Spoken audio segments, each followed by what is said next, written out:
आपका 10 के दमदार ट्रेड्स में श्रेया विरूर में रहेंगे आपके साथ।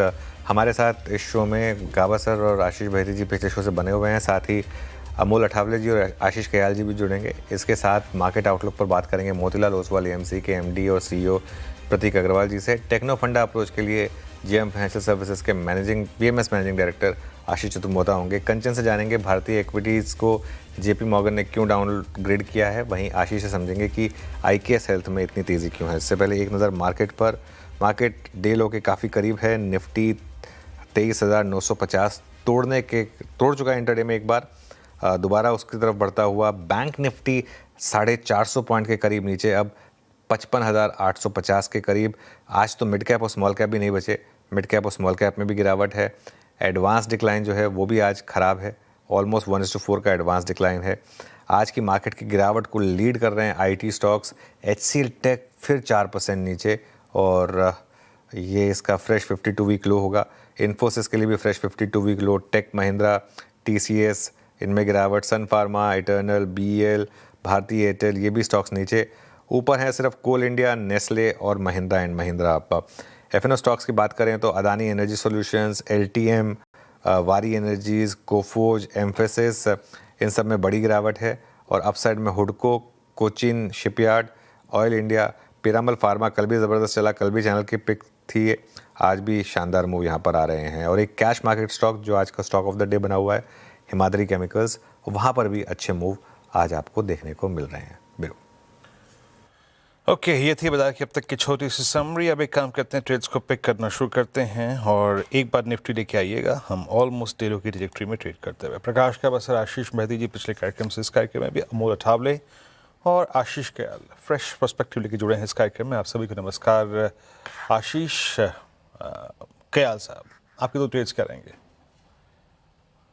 देखिए वीरू, आपको भी हार्दिक शुभकामनाएं सुबह की। और यहाँ पर देखेंगे तो पिरामल फार्मा बहुत ही जबरदस्त ट्रेंड कल के दिन देखा गया था। वॉल्यूम्स बहुत अच्छे पिकअप हुए थे। आज कंटिन्यूएशन रह सकता है इस स्टॉक के अंदर और बहुत समय के बाद में इसमें एक पॉजिटिव रुझान देखने को मिल रहा है। और ओवरऑल डिफेंसिव स्पेस मेरे ख्याल से फार्मा स्पेस एक साइक्लिकल अपटर्न की ओर चल रहा है। तो यहाँ पर पिरामल फार्मा पे लॉन्ग पोजीशंस क्रिएट की जा सकती है। स्टॉप लॉस नीचे में 161 का लगाना होगा। टारगेट 174 का देखा जा सकता है। और दूसरा जो स्टॉक है ऑयल इंडिया, बहुत समय से ये कंसोलिडेट कर रहा था और आज एक ट्रायंगल पैटर्न का ब्रेकआउट काफी अच्छा लग रहा है ऑयल इंडिया पे।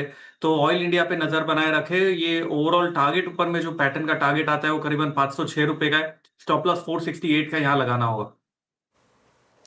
पिरामिड फार्मा और ऑयल इंडिया दो पिक्स हो गए आशीष जी की यहाँ पर खरीदारी की राय उनकी तरफ से। अमोल जी, आपका भी स्वागत है कार्यक्रम में। सुप्रभात, बताइए आपके दो ट्रेड्स क्या होंगे इस वक्त के? जी नमस्ते एंड गुड मॉर्निंग। हालांकि मार्केट में प्रेशर है but at the same time oversold भी है, तो इंडेक्स स्टॉक के ऊपर ही फोकस रहेगा। तो बजाज ऑटो के साथ जाना चाहूंगा। पोजिशनल पॉइंट ऑफ व्यू से देख रहा हूँ, बाइंग साइड का व्यू है, 9600 के आसपास है। पोजिशनल टारगेट निकल के आ रहे 10,000 तक के। स्टॉप लॉस रहेगा उसका 9450 का।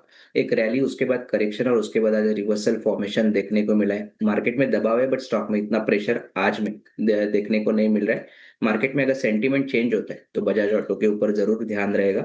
दूसरा, अपोलो हॉस्पिटल के साथ जाना चाहूंगा। ये भी पोजिशनल पॉइंट ऑफ व्यू से देख रहा हूँ, थोड़ा टाइम ले सकता है। 7810 के आसपास है। पोजिशनल टारगेट निकल के आ रहे 8100 के। स्टॉप लॉस रहेगा 7700 का। कंसिस्टेंटली अप ट्रेंड बना हुआ है, हायर लोस फॉर्मेशन मेंटेन है। 7700 एक रेफरेंस पॉइंट रहेगा ट्रेंड फॉलोइंग ट्रेडर्स के लिए। अगर वो सस्टेन होता है तो ये बाउंस बैक कंटिन्यू होने के चांसेस चार्ट्स पे दिख के आ रहे हैं। ओके, अच्छा, ये कॉल्स होगी दो। एक बात मान के चलिएगा, जो निफ्टी ने अभी का लो लगाया ना, क्या था, जरा लिख आइएगा, दैट्स 23944। मैं फिर एस्टेब्लिश कर रहा हूँ ये बात, exactly that's 20 day exponential average, rising 20 day में। टेक्निकल्स का कुछ तो किरदार होता है, तो एज ऑफ नाउ 40 पॉइंट उसने दिए, दैट्स बिकॉज ऑफ 20 डे में, है ना, याद रखिएगा। अब बाकी कॉल्स लेते हैं। आशीष बहती जी, आपके दो ट्रेड्स क्या हैं? जी वीरेंद्र जी, विप्रो में वापस गिरावट देखने मिल रही है। स्टॉक 200 के नीचे वापस स्लिप हो गया और यहाँ पे और गिरावट ये बढ़ते हुए देखने मिल सकती है। तो विप्रो में बिकवाली की सलाह है, जो स्टॉप लॉस में मेंटेन करना है वो 202 रुपए का एसएल मेंटेन करे। नीचे में 195 और 192 तक के भी लेवल्स इसमें देखे जा सकते हैं। दूसरा जो ट्रेड में शॉर्ट साइड में सुझा रहे हैं वो है आईओसी। और इंडियन ऑयल कॉर्पोरेशन में बिकवाली की सलाह है, यहाँ पे अब गिरावट थोड़ी देखने मिल रही है, यहाँ बिकवाली की जा सकती है। जो स्टॉप लॉसेस में मेंटेन करना है 147 का एसएल मेंटेन करे, नीचे में मुझे लगता है इसमें 140 और 137 तक के लेवल्स देखने मिल सकते हैं। ओके, विप्रो और आईओसी यहाँ पे बिकवाली की राय आशीष बहिती जी की तरफ से। गाबा सर, आपके दो ट्रेड्स क्या होंगे 10 के दमदार ट्रेड्स के लिए? मेरा एक एग्जॉशन ट्रेड होगा, एक दूसरा ब्रेकडाउन होगा। ब्रेकडाउन ट्रेड फर्स्ट लेता हूँ। इन्फोसिस 1192 पे ट्रेड कर रहा है, स्टॉप लगाए करीब 1206। इसमें ब्रीच है कंप्लीटली। कहां तक नीचे जाएगा कहना मुश्किल है, लेकिन ये डाउन साइड ऑन है। अब 1192 पे ट्रेड कर रहे हैं तो कह सकते हैं 1170 एक नेक्स्ट लॉजिकल टेक्निकल टारगेट होना चाहिए। और भी लोअर लेवल मिल सकते हैं। इन्फोसिस में है वीक स्टॉक। जो एग्जॉशन हो गया वो है एंजल वन, ऊपर जा जाकर थक गया, अभी अब नीचे ही आएगा। ट्रेड करा 317.85 रुपीज। स्टॉप लगाएंगे आज के हाई का, और वो है करीब 321.50, ज्यादा नहीं। Downside to around 310 possible. Exhaustion trade Angel One. Okay, Angel One. चलिए, अब ट्रेड सारे के सारे हो गए। अब बिग मार्केट वॉइसेस की कड़ी में आज की चर्चा शुरू करते हैं। Prateek Agarwal, MD and C Motilal Oswal Management Company के मौजूद हैं इस वक्त, एसेट मैनेजमेंट कंपनी के मौजूद हैं इस वक्त। प्रतीक जी नमस्कार, कार्यक्रम में स्वागत है। क्या कहें मतलब इस वक्त के इस हाल का? हम पहले वॉर से निकल के आए, सीज फायर हुआ, उसके बाद आपकी स्टेट ऑफ हॉर्मज़ की नाकाबंदी, क्रूड अगेन एट 106, और ऊपर से अब तक आईटी के नंबर्स ने हमको मतलब स्टेबल ही नहीं होने दिया। आपको लग क्या रहा है सर, जिस प्रकार की अर्निंग्स अब तक आई, जिसमें एचडीएफसी बैंक में शुमार है, आईसीआईसीआई बैंक में शुमार है, बट एनर्जी प्राइसेस का फियर हमको रोज रोज सिंक होने का मौका दे रहा है, हम सिंक हो रहे हैं। क्या लग रहा है, मार्केट्स की प्लेसमेंट कैसी लग रही है आपको इस वक्त? नहीं, अगर एक तरीके से सोचे तो जिसको कहते हैं एक दौर शायद खत्म हो रहा है, ये चेंज का पीरियड है टू अ न्यू पीरियड। मतलब इसमें ऑयल प्राइस इंक्रीज और एक इंग्रेडिएंट शामिल हो गया है, तो that makes the thing more difficult. But अगर आप देखो तो जो निफ्टी इंडेक्स है उसमें जो कंपनियां हैं उनका शायद स्वर्णिम पीरियड जो था वो पास्ट में था। अब जो ग्रोथ आपको देखने को मिल रही है, सॉफ्टवेयर कंपनीज हो गई, बड़े बैंक हो गए, वो एक्चुअली इंडेक्स जितनी या इंडेक्स से कम है। तो जो ग्रोथ ओरिएंटेड इन्वेस्टर्स हैं वो उनका रुझान उसकी तरफ होना जरा मुश्किल है। So that is one thought. अगर इंडेक्स के बाहर देखे, मैंने कहा बदलाव का दौर है, तो कई सारी नई स्पेसेस आई हैं जो कि जैसे कि और कुछ नहीं तो रिन्यूएबल ईवीज वगैरह कई देख लें, तो जिनको जो भी कुछ ये हो रहा है, तेल के प्राइस इंक्रीज एक्सेट्रा, वो टेलविंड प्रोवाइड करते हैं। जो एक कंज्यूमर है, कस्टमर है, उनको लगेगा कि यहाँ पे cost of running is more predictable, और शायद जो यूजुअल तरीका था उससे सस्ता पड़ेगा over a period of time. तो ये चेंज का दौर है मेरे हिसाब से। जो भी कुछ हो रहा है जियोपॉलिटिक्स वगैरह, उससे चेंज और तेजी से आएगा, और कई सारी जो हाई ग्रोथ की थीम्स हैं उनको ये एक्चुअली टेलविंड प्रोवाइड करता है। Okay sir, good morning, Shreya बात कर रही हूँ। अच्छा, ये तो आईटी पर आपने और कुछ स्पेसेस पे अपने आपने राय रखी प्रतीक जी, लेकिन ओवरऑल मार्केट पर क्या व्यू है सर? जिस तरीके से क्रूड बढ़ रहा है, रुपए में कमजोरी, ये डेडली कॉम्बिनेशन मार्केट पे भारी पड़ रही है, क्या आउटलुक है अभी आपका मार्केट को लेकर? अगर हायर क्रूड जो है वो देश से 5 से 6 बिलियन डॉलर प्रति महीना लेके चला जाता है, तो ये एक स्ट्रेस इकोनॉमी पे बन जाता है, और इस स्ट्रेस को देखते हुए एफपीआई भी पैसा खींचता है, तो ये एक विशियस साइकिल बन जाता है। अब अगर इसमें देखें तो एक चीज होता है एब्सोल्यूट रिटर्न। आज के दिन एब्सोल्यूट पॉजिटिव रिटर्न का एक सब वैल्यूएशन कोई एक ध्यान लगाना जरा मुश्किल है। आउट परफॉर्मेंस का आप ध्यान लगा सकते हो। तो आउट परफॉर्मेंस में जैसा मैंने कहा कि जो ऑयल इंटेंसिव इंडस्ट्रीज हैं, जो व्हीकल्स हैं जहाँ पे पेट्रोल डीजल यूज होता है, तो वो वाला जो पार्ट है शायद कम चले, जहाँ पे एफपीआई की होल्डिंग ज़्यादा है और ग्रोथ कम हो गई। तो ये जो कॉम्बो है मेरे हिसाब से थोड़ा-सा दिक्कत वाला कॉम्बो है। वहाँ पे शायद सेलिंग की इंटेंसिटी हाई लेवल पे बरकरार रह सकती है। तो आउट परफॉर्मेंस के लिए you should not be in this space is what I think. दूसरी जगह हो, हम ग्रोथ इन्वेस्टर हैं तो हमने कुछ जगह बताई जहाँ पे ग्रोथ इन सारी चीजों की वजह से एक्चुअली और टेलविंडेड हो जाती है, तो वहां पे आउट परफॉर्मेंस मिल सकती है। पर एब्सोल्यूट मार्केट ऊपर जाने का अगर ये चलता रहा तो उसका वो बनाना, थीम बनाना बड़ा मुश्किल है। अच्छा प्रतीक जी, ये जो बाजार ने थोड़ा सा लैच ऑन करने की कोशिश करी है, ग्रिप करने की कोशिश करी है एनर्जी स्टॉक्स को, अदानी ग्रुप के बहुत सारे स्टॉक्स हो गए, आप पावर को देखिए, एनटीपीसी, कोल, टाटा पावर, वारी, प्रीमियर सोलार सेगमेंट में, क्या इस थीम पे थोड़ा सा कैपिटलाइज करना चाहिए? ये क्या आपको एक रिलेटिव स्ट्रेंथ प्रोवाइड करेंगे क्या, या फिर कुछ आपके पोर्टफोलियो कुशन प्रोवाइड करेंगे अगर क्रूड काफ़ी समय तक दबाव में रहा तो ऐसे सूरत हाल में? हाँ, तो एक तरीका इकोनॉमी को इंसुलेट करने का from high oil prices electrification. अगर इलेक्ट्रीफाई कर लेते हैं तो चूंकि इलेक्ट्रिफिकेशन पुराना जो हमारा किया हुआ है और इंक्रीमेंटली भी थोड़ा वो कोयले से है जो डोमेस्टिक है प्राय, तो उसकी वजह से कॉस्ट में इम्पैक्ट कम होता है और इकोनॉमी में इन्फ्लेशन नहीं आती, फॉरेन एक्सचेंज पे ज्यादा स्ट्रेस नहीं पड़ता। इसी तरीके से रिन्यूएबल तो पूरा ही मतलब सनलाइट, विंड, वो फ्री वो है, so that is the other space. और चूंकि यहाँ पे आप फोकस करोगे तो जो ग्रोथ पहले आ रही थी शायद उससे ज्यादा आएगी एज अ कंट्री, और पूरा जो एक इकोसिस्टम है, केबल वाले, ट्रांसमिशन वाले, ट्रांसफार्मर वाले, उन सभी को एक बॉयंसी देखने को मिल सकती है। और ये शायद थोड़े समय चले, जो हमारा सोचना है 28 तक तो चलेगा, उसके बाद शायद कंपटीशन आ जाएगा और मार्जिन्स घटे, बट 1-1.5 साल तो चलता हुआ दिख रहा है। वैल्यूएशंस पे जरूर नजर रखनी चाहिए, बट अदरवाइज इस स्पेस में अर्निंग वाइज मायूसी शायद नहीं देखने को मिलेगी। ओके, अर्निंग्स ठीक ठाक रह सकती है इस पूरे स्पेस की और अच्छी परफॉर्मेंस भी रही है। लेकिन प्रतीक सर, एफएमसीजी पैक को लेकर क्या व्यू बन रहा है? हमने नेस्ले के नतीजे देखे, फिर एक तरफा भागा वो स्टॉक और कुछ फिर स्टॉक्स ने साथ भी दिया। तो क्या वो जो एक अंडर परफॉर्मेंस थी एफएमसीजी पैक की पिछले कुछ 1-2 सालों से, क्या वो अब खत्म होती नजर आ रही है आपको? यहाँ से अब क्या मौके बनेंगे? आपका व्यू क्या है? थोड़ा मुश्किल सवाल है। हमारा रुख उस तरफ कम रहता है।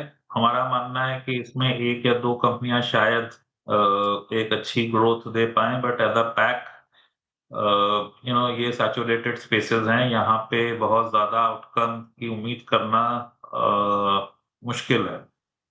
कि अगर आप पूरी इंडिया की पॉपुलेशन को देखें तो जो ये कैटेगरीज हैं वो वेरी वेल पेनिट्रेटेड हैं। अगर कोई खाने की चीज है तो आप उसको कितना ही ज्यादा खाओगे, कोई और चीज कम खानी पड़ेगी ना। So in some sense it is very well penetrated market. तो मुझे नहीं लगता कि पूरी स्पेस में से ज्यादा पैसे बनेंगे। मुझे लगता है कि अगर कोई कंपनी ने किसी एक पीरियड में एग्जीक्यूट ज्यादा अच्छा किया है तो शायद उसके नतीजे ज्यादा अच्छे रहे। अब यहाँ पे आप उसके ऊपर एक और फैक्टर डाल सकते हो, वो ये कि किस कंपनी ने कितना केपेक्स किया था पास्ट पीरियड में, तो उससे एक और अंदाजा लगता है कि कहाँ पे नंबर अच्छे आ सकते हैं। तो पूरी स्पेस में एटलीस्ट मुझे कोई ज्यादा उम्मीद नहीं है।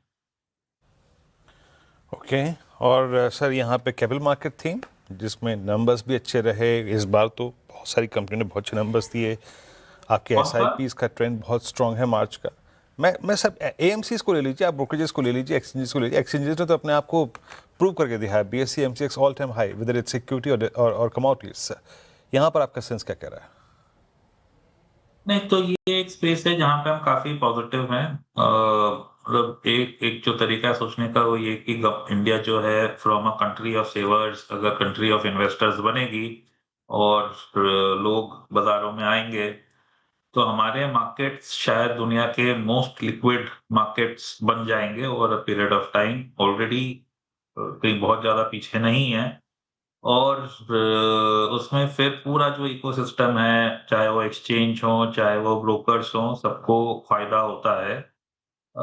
यहाँ पे आपको अर्निंग्स ग्रोथ की एक अच्छी क्लिप दिखेगी। इस स्पेस में कई सारी चीजें हैं। अगर आप एएमसीज देखें तो बहुत अच्छी बिजनेस है।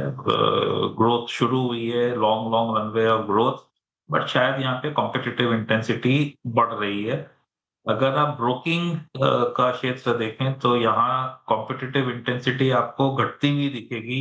अगर आप इस तरीके से सोचो कि 10 साल पहले कितने ब्रोकर थे और आज कितने ब्रोकर हैं, तो शायद आज कम है।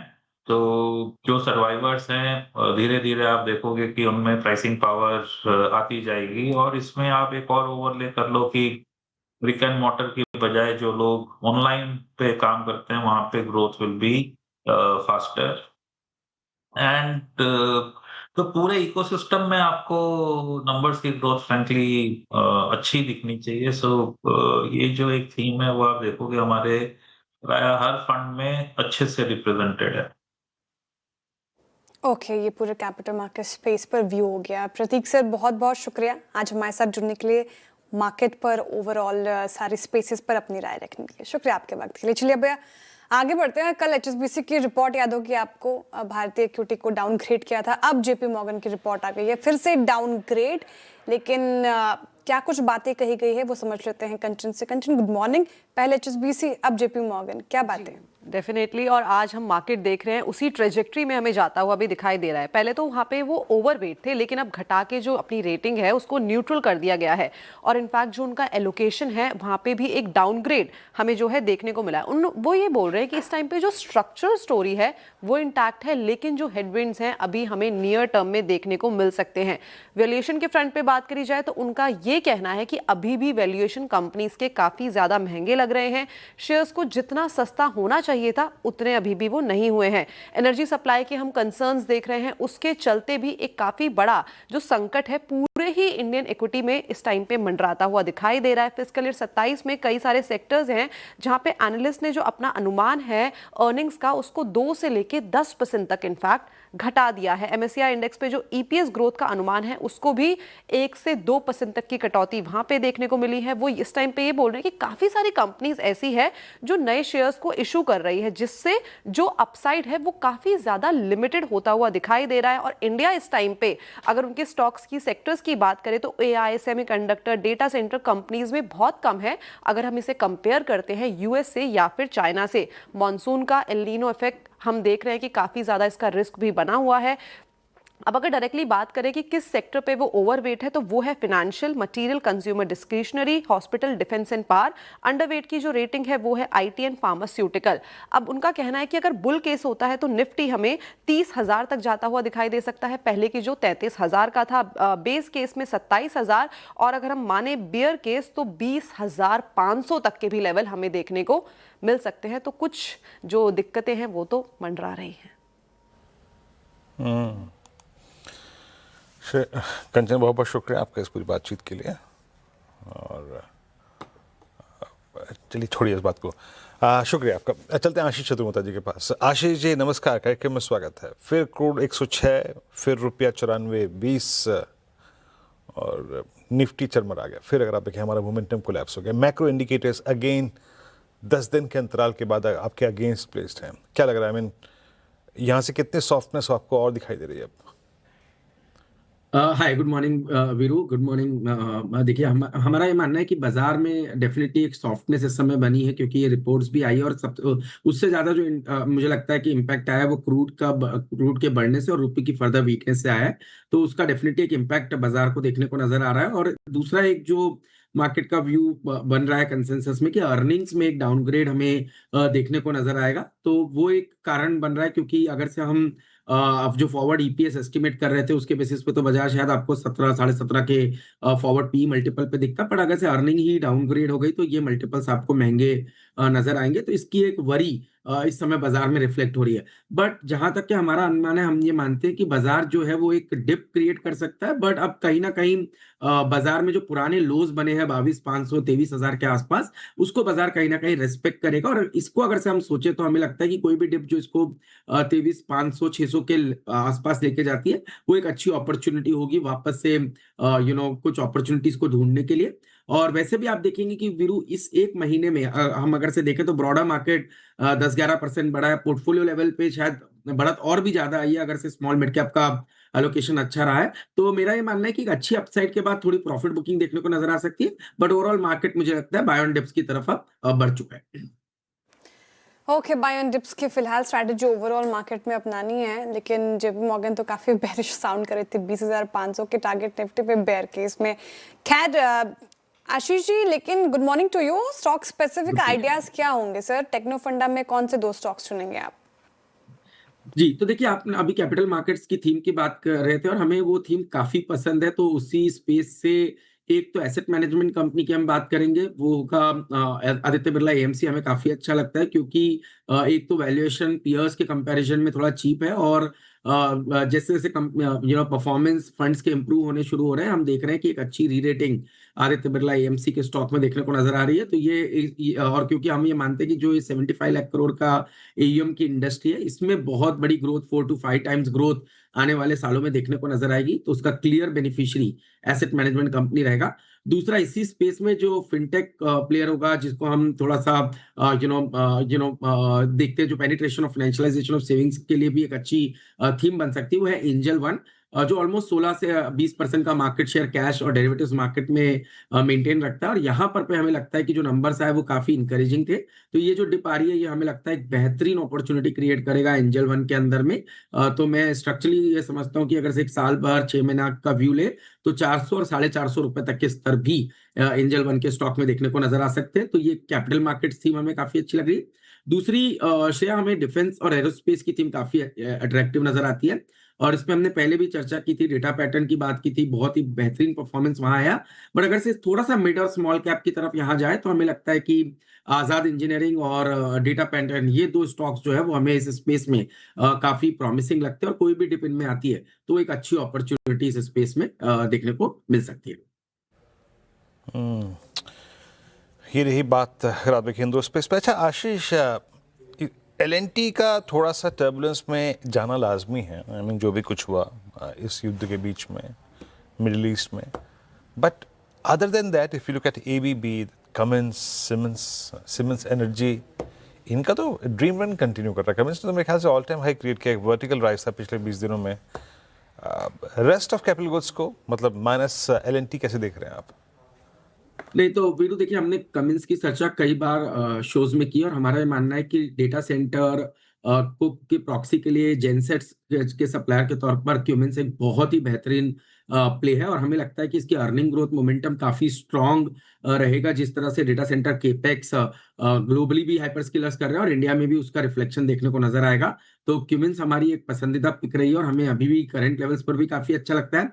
एबीबी की पेरेंट कंपनी ने अपने ऑर्डर गाइडेंस को फॉर द इंडियन कंपनी, उन्होंने इसके बारे में उसकी चर्चा की पेरेंट कंपनी ने, और वहां पे एक अच्छी खासी 20% के ऊपर की ग्रोथ ऑर्डर में आते हुए देखने को नजर आ रहा है। तो उसका भी बेनिफिट एबीबी को देखने को नजर आएगा। तो मेरे हिसाब से जो एक करेक्शन अभी एबीबी में आया एक दो दिन का, ये बहुत बढ़िया अपॉर्चुनिटी क्रिएट कर रहा है medium to long term investors के लिए। और मेरा मानना है 7,000 पे स्टॉक का बहुत बढ़िया बेस है। ये बेस अगर से स्टॉक होल्ड करता है तो पुराने ऑल टाइम हाइज 9500 9600 के टेस्ट होते हुए एबीबी में देखने को नजर आ सकते हैं। मैं चर्चा एलएनटी की भी करूंगा वीरू। जरूर एलएनटी मिडिल ईस्ट के क्राइसिस से गुजर रहा है, बट एक चीज जो हमें ध्यान रखनी है कि न्यूक्लियर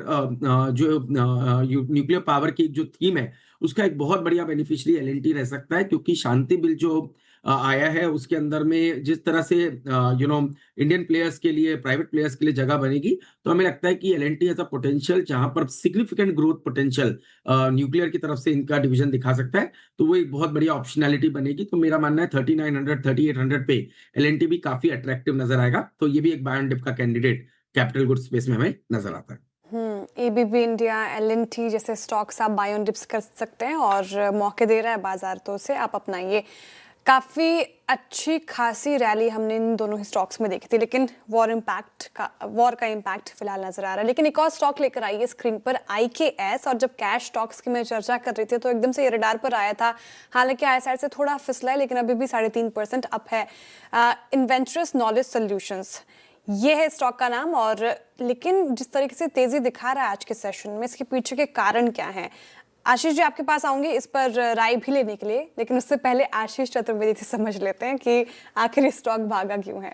बताएं आशीष। देखिए, बड़े एक्विजिशन का अनाउंसमेंट है और राइटली जैसे कि आपने बताया कि मार्केट खुलने के समय देखें तो स्टॉक में तगड़ा रिएक्शन था, 9-10% की तेजी थी, अब मार्केट के साथ नीचे आ गया, लेकिन अभी भी 3 से 4% के गेन्स यहाँ पर बरकरार देखने को मिल रहे हैं। और कंपनी की साइज और स्केल के लिहाज से देखें तो बड़ा एक्विजिशन है। दरअसल आप देखें तो उन्होंने ट्रू ब्रिज, जो कि एक नास्डैक लिस्टेड कंपनी है, IKS की US सब्सिडी ने इसका एक्विजिशन यहाँ पर किया है और ये एक्विजिशन तकरीबन $557 मिलियन के आसपास है। इसका डील का स्ट्रक्चर मैं आपको समझा देता हूँ कि इक्विटी कंपोनेंट यहाँ पर $427 मिलियन का है, वहीं अगर आप देखें तो डेट $130 मिलियन के आसपास है।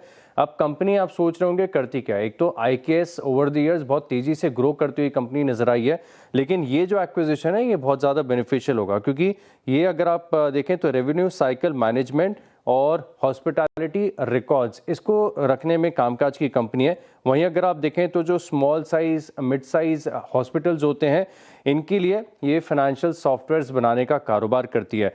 अब पिछले कुछ सालों में देखें तो इस कंपनी भी की ग्रोथ काफ़ी अच्छी है। अगर आप रेवेन्यू के CAGR की बात करें तो 2020 से लेके अब तक तकरीबन 6% के आसपास के CAGR ग्रोथ यहाँ पर देखने को मिली। एडजस्टेड बेसिस पर EBITDA देखें तो 2020 के बाद से 10% की दर से लगातार बढ़ता जा रहा है। तो ओवरऑल आप देखें तो फाइनेंशियल्स ग्रोथ अच्छी है। इनफैक्ट IKS की खुद की स्टैंडअलोन ग्रोथ आप देखें तो काफ़ी ज़बरदस्त और शानदार यहाँ पर देखने को मिली।